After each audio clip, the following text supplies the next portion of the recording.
Bonjour tout le monde, me voici de nouveau avec Laetitia, tu es médecin légiste aux UMJ de Gonesse et aujourd'hui on va parler de ton métier, médecin légiste, en quoi ça consiste? Alors c'est très vague, très vaste, tout ce qu'on veut.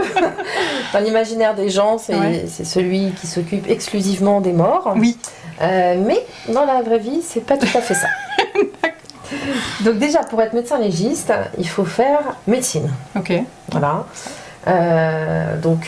Première année de médecine, concours de sélection, donc il faut réussir ce concours pour ensuite pouvoir continuer.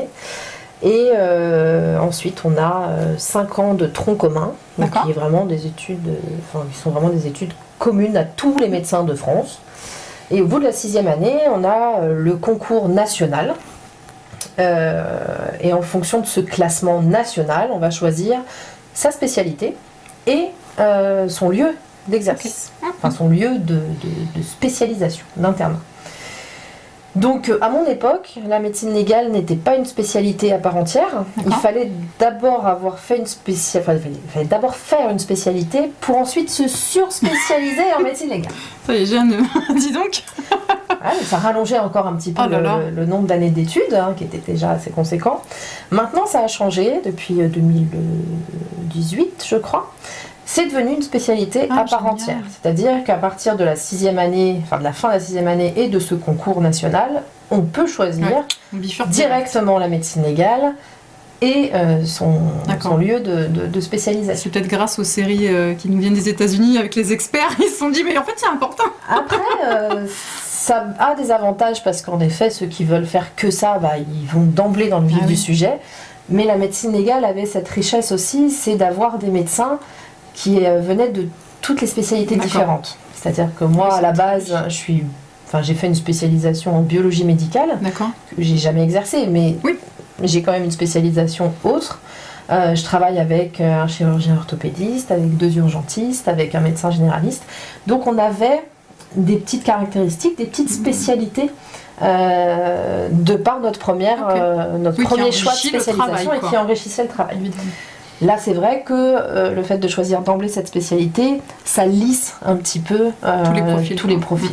Maintenant, c'est comme ça. Donc, une fois qu'on a choisi cette spécialité, on est donc en internat. Alors, attends, cette spécialité... justement, l'internat dure combien de temps? Alors...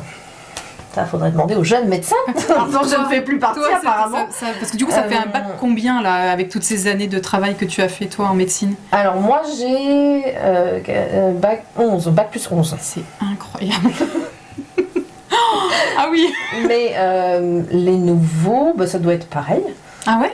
Si c'est pas bac plus 11, c'est bac plus 10, quoi. D'accord. Ça va peut-être supprimer un an. 15. Ah d'accord, oui, parce qu'ils ont fait plus longtemps dans la spécialité. C'est ça, c'est-à-dire qu'ils ont quand même dans leur maquette d'internat des stages généraux. C'est-à-dire il y a forcément un stage aux urgences, par exemple, qui est fait.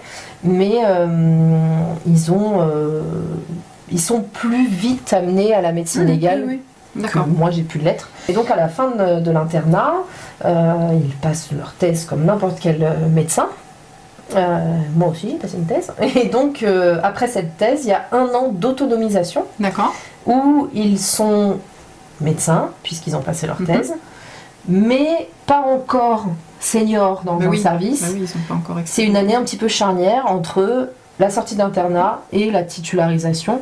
Et on appelle ça des docteurs juniors. Ok, voilà. C'est mignon. Et donc, quand on est justement diplômé comme ça veut dire qu'on peut choisir d'être médecin légiste que aux UMJ ou que, comment on dit, avec les cadavres, j'aime pas trop dire ça, mais alors, comment on peut tout faire? On peut tout faire puisque l'internat est censé former les médecins légistes sur les 2 versants de la spécialité.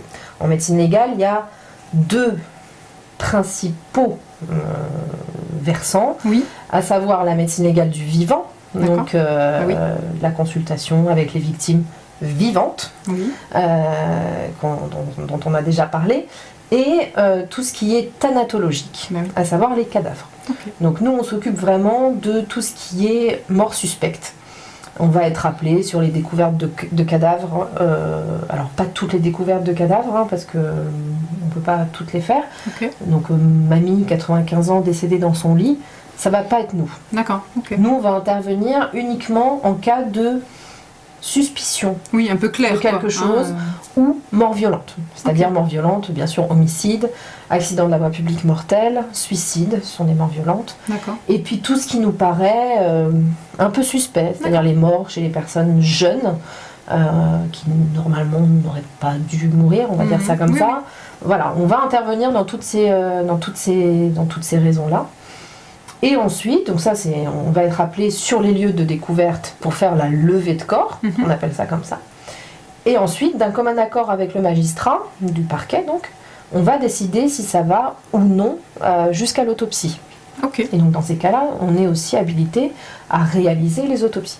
Ok, ça c'est hyper intéressant. Est-ce que si par exemple moi j'ai quelqu'un qu'on pense que c'est une mort naturelle et j'ai une suspicion qu'il y a quelque chose qui s'est passé qui n'est pas normal, je peux contacter, je peux te contacter en disant est-ce que vous pouvez s'il vous plaît vérifier le corps Non, c'est toujours le commissariat qui nous requiert pour intervenir sur les corps où il y aurait une suspicion de quelque chose. D'accord, il faudrait faire un dépôt de plainte pour motiver quelque chose ou c'est juste le commissariat et on va dire son bon sens, parce que bon, mon bon sens c'est pas forcément celui de l'autre, pour motiver ça. C'est ça, là c'est vraiment, il n'y a pas de plainte à déposer parce que... Oui. Il y a du cas par cas quoi. Si contre X, si on suppose que cette personne a été tuée par un Exactement, mais ça nous est déjà arrivé par exemple, même des années après, de faire des exhumations de corps qui n'avaient pas eu d'autopsie, parce que même des années après on se rend compte qu'il y a quelque chose qui n'allait pas, des détournements de pension, ce genre de choses, ça peut arriver. Mais c'est vrai que spontanément, c'est le bon sens des enquêteurs, avec l'enquête de voisinage, l'enquête de la famille, ce genre de choses. Oui, qui amène à l'autopsie. Très bien. Merci beaucoup d'avoir répondu à toutes mes questions une fois de plus, Laetitia. Merci à vous de nous avoir écoutés. On vous dit à très vite. À bientôt.